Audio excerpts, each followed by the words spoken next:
Vou ler o versículo 10 do livro de Lucas 5, a parte B, que Jesus diz: Não temas, de agora em diante serás um pescador de homens.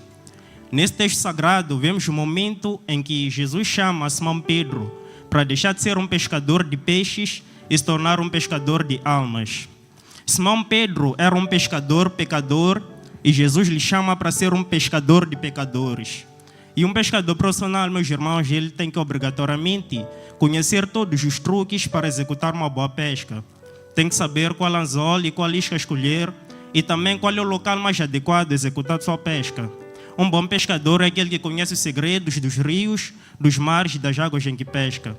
E nós, assim como Simão Pedro, somos chamados também a sermos pescadores de homens, pescadores de almas. E sendo assim, devemos desenvolver habilidades para que nossa pesca seja bem executada e possamos encher de almas o barco do Senhor Jesus Cristo.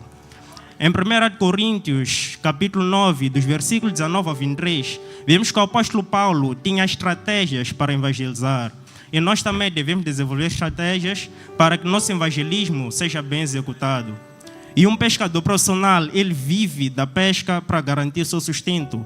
E nós, como pescadores de almas, em toda oportunidade também devemos falar sobre o amor do Senhor Jesus Cristo. Em Mateus 4, de 19 a 22, Jesus chama, na época ainda pescadores, a Simão Pedro, a André, a Tiago e a João. Jesus lhe chama dizendo: Vindem e vos farei pescadores de homens de agora em diante. E após o chamado, eles foram aprendendo com o Mestre Jesus, aprendendo o que é o Evangelho, e só depois, aqui nos últimos 2 versículos de Mateus, é que Jesus lhes diz: Portanto, ide e ensinai a todas as nações tudo quanto eu vos tenho ensinado. E Jesus acrescentou que estaria com eles todos os dias, até a consumação dos séculos. Porque Jesus é assim, meus irmãos, Ele nos chama, nos transforma, nos molda, nos ensina, nos manda pregar o Evangelho, mas Ele não nos deixa só. Ele vai conosco, pois Jesus é bom. E em 1 Coríntios 9 ainda, dos versículos 19 até 23, vemos que o apóstolo Paulo tinha a preocupação de pregar para o maior número de almas possível. E nós também devemos ter essa preocupação. Como disse o pastor num dos domingos, são tantas almas necessitando ouvir falar do amor de Cristo. Por vezes alguém necessita só de ouvir um Jesus te ama, Jesus que quer te transformar, só Jesus te pode dar paz. Para nós, essas palavras podem até não ter efeito nenhum, porque já desfrutamos do amor de Jesus, já desfrutamos da presença do Espírito Santo em nós. Mas aos pecadores, aos que vivem na lama do pecado, aos ímpios, essas frases são como boas novas, são como uma canção agradável aos ouvidos, pois eles ainda não desfrutam da alegria que nós desfrutamos. E no versículo 16 do 1 Coríntios 9 ainda, o apóstolo Paulo disse: Prego o Evangelho, não tenho do que me gloriar. E nós também não devemos nos gloriar por pregarmos o Evangelho, pois é um dever de cada um de nós aqui que aceitou a Jesus, espalhar esse Evangelho. O apóstolo Tiago, em Tiago 5, 20, nos fala da importância de pregarmos o Evangelho, dizendo: tenham compaixão, ou melhor, dizendo: aquele que converte um pecador do seu mau caminho, cobre uma multidão de pecados e salva a sua alma da morte.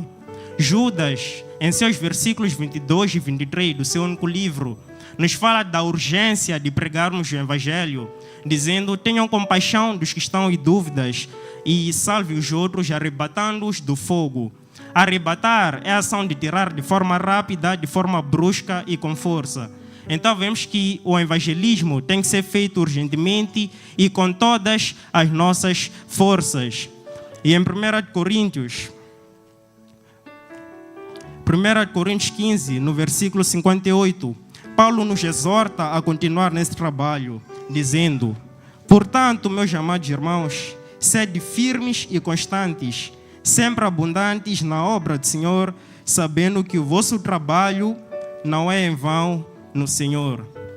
E nosso trabalho não é em vão no Senhor. Os irmãos podem crer que, no final de tudo, o vosso trabalho, o trabalho que fazem para Jesus, não é em vão. E o melhor de tudo é que almas, graças a Jesus que ordenou o ID, e nós aceitamos ir ao ID, almas vão ser salvas para Cristo. E nós sabemos que a salvação é uma dádiva divina é um presente de Deus para nós. É pela graça, não é pelo um favor merecido, mas que Deus, por seu infinito amor, quis nos presentear. E hoje nós podemos desfrutar desse presente e através desse presente nos reconciliamos com Deus. Por nós próprios não conseguimos garantir a nossa salvação. A palavra nos diz que Jesus é o mediador entre Deus e os homens. Jesus, ele próprio, disse que eu sou o caminho, a verdade e a vida. João Batista vê Jesus já passar e diz: eis aqui o Cordeiro de Deus que tira o pecado do mundo. Isaías diz que Jesus é o Pai da eternidade e só por Ele podemos ser salvos.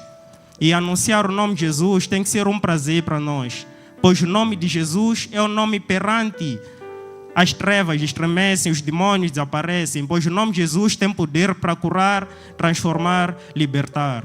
O nome de Jesus é o nome sobre todos os nomes. E que essa festividade seja um lembrete para cada um de nós. Na verdade, mais que um lembrete, seja um incentivo a sair e ganhar almas para Cristo. Eu agradeço por essa oportunidade que me foi dada.